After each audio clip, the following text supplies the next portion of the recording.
Picture this situation.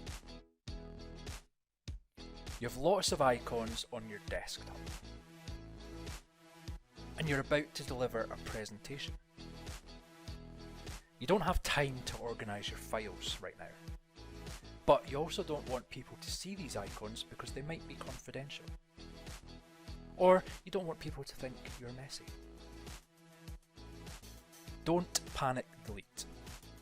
And don't create a folder and dump everything in there either. We've all done it. Simply right-click anywhere on the desktop and select View. Untick Show Desktop Icons. Magic! Don't forget how to get them back. And don't forget to organise your files after the presentation.